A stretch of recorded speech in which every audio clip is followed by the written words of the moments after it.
In this class, we can study about derivation of demand curve. Okay, we can study deriving a demand curve from indifference curve and budget constraint. We know what is indifference curve. What is indifference curve? It is the combination of two goods. It is the all possible combination of two goods. Next one, what is budget constraint? If you have 100 rupees of income, that one is the budget constraint. You can spend maximum of 100 rupees. Okay, then from these two curve, how we can derive a demand curve? In this picture, you can see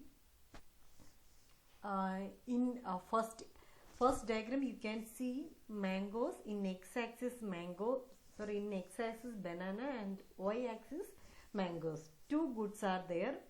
We can call it as banana x1 and mangoes x2. Okay, this one is x1. In this x-axis we are measuring banana, and in this y-axis we are measuring mangoes. That one is x2.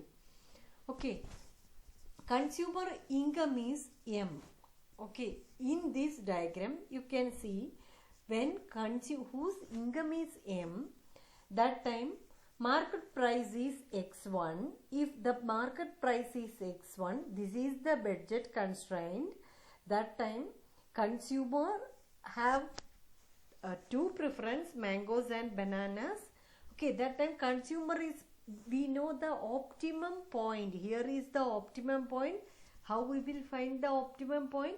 Where the budget line touches the indifference curve. This is the optimum point. In this point C, consumer can buy x2 dash quantity and x1 dash quantity. Okay, then this is the consumer's first preference, and suppose banana price is decreasing, that time consumer can buy more quantity. That time we know budget line will shift to right side like this. This is the shift in budget line. If the price of the banana decreasing, what will happen? Consumer can buy more quantity of banana. This is the point D. In this one we know this is the new budget line and this is the new indifference curve. Means consumer can buy more quantity. That reason consumer is shifting from this indifference curve to this one. Then consumer is shifting to point D where the budget line touches the indifference curve. Okay, now one more time price decreased. Then what happened? Now consumption or this consumption of banana increased. It became the point E where the budget line touches the consumer. Budget line touches the indifference curve. This is the optimum choice of the consumer in this price level. Okay, then this is the 3 points. Okay, when the price change came, that time these are the 3 point B, C, D. These are the 3 points we can see in this diagram. Okay, then we can derive the demand curve. Okay, suppose the price is P1. Okay, this point, okay, price is P1. That time quantity demanded is X1 dash.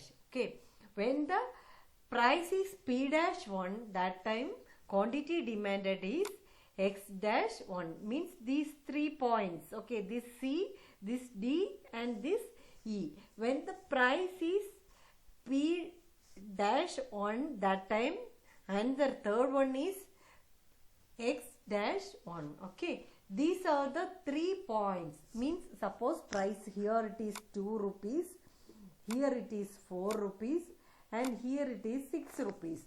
Means when the price is 6 rupees, that time quantity demanded is 2. When the price is 4 rupees, that time quantity demanded is 4. When the price is 2 rupees, that time quantity demanded is 6. We can see when the price decreasing, consumer is demanding more quantity. When we are joining these 3 points, we will get the demand curve. Okay, we can see the demand curve. This one is the demand curve, means we are joining these 3 points, means C, D, E. When we are joining these 3 points, we can draw a demand curve. Okay, then this is the derivation of demand curve from indifference curve and budget constraints. Okay, here we can understand that this demand curve is sloping downwards. What is the reason? The negative slope of the demand curve can be explained in terms of substitution effect and income effect. There are 2 effects, substitution effect and income effect. Means suppose the banana becomes cheaper, means consumer is consuming 2 goods, banana and mango. When the banana price is very cheaper, consumer will go for banana.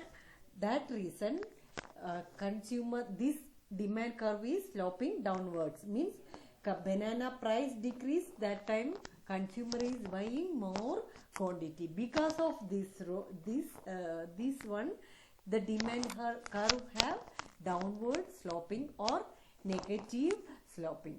Then another one reason is income effect. We know when banana price became cheaper, means earlier for 10 rupees I can buy, suppose banana price is 5 rupees. Okay, one banana price is 5 rupees. Okay, I have 10 rupees, means I can buy 2 banana. Okay, then when the banana price decrease, means I can buy more quantity, or then consumer can buy, suppose banana price became 2 rupees. That time consumer can buy more quantity of banana or mangoes. Okay, mangoes also he can buy. What is the reason? Because banana price is less. Okay, now for 2 rupees he will get near to 5 unit. Okay, then he can go for mango also. Okay, like that. This one we are calling as income effect. When the banana becomes cheaper, the consumer maximizes its utility by substituting banana for mangoes. Okay, then we need to understand consumer is consuming 2 goods, banana and mango. If banana price is cheaper, that time consumer will buy more quantity of banana. This one we are calling as substitution effect. Suppose coffee and tea, these goods we are calling as substitute goods, means instead of this good we can use another goods. Instead of tea we can use coffee. These 2 coffee and tea have same use. Okay, then coffee price is 5 rupees, means tea price is 10 rupees, means coffee is cheaper now. Then consumer will buy more coffee. This one we are calling as substitution effect. Okay, one good became cheaper, means consumer will prefer that good. That one we are calling as substitution effect. And what is income effect? Income effect means suppose one good price became cheaper, that time consumer income will increase. That time consumer can buy more quantity. Okay, because his purchasing power increases. Okay, when his purchasing power increases, he can buy more quantity. This one we are calling as income effect. Okay, because of income effect and substitution effect, this demand curve have negative sloping or downward sloping. Okay, now we can study about law of demand. What is law of demand? For everything have one law. Okay, then like that, here demand also have law. What is that law? When other things are equal, other things remaining the same. What are the other things? Taste, preference and price, these things are same. Means we know sometimes if you are taking dress, okay, if you are taking example of one dress, sometimes that fashion will go. Okay, then we will prefer another fashion. Okay, if our taste, preference, price, everything remaining the same, that time there is a negative relation between demand and price. Means If other things are remaining the same, there is a negative relation between price and quantity demanded. Okay. In other words, when the price of a commodity increases, the demand will decrease. Okay, when the price increases, suppose banana price increases, then automatically demand will decrease. When the price of the commodity decreases, when the price of the commodity decreases, that time demand will increase. That one is the law of demand. In this one, main thing is other things remaining the same or other factors remaining the same. Means other factors such as price, taste, preference, these things are same.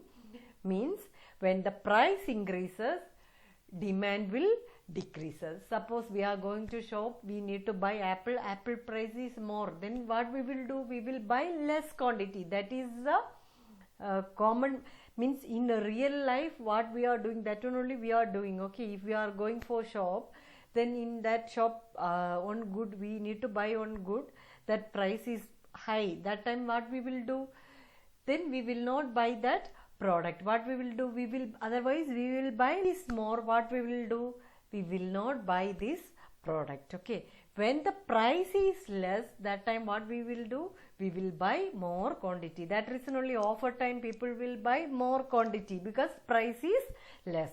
This is the law of demand. Okay, when price of the commodity increases, demand for it falls, and when price of the commodity decreases, suppose one shop they are selling product for, suppose dress, they are selling for 100 rupees, then what will do, people will go and buy that dress, more quantity they will buy.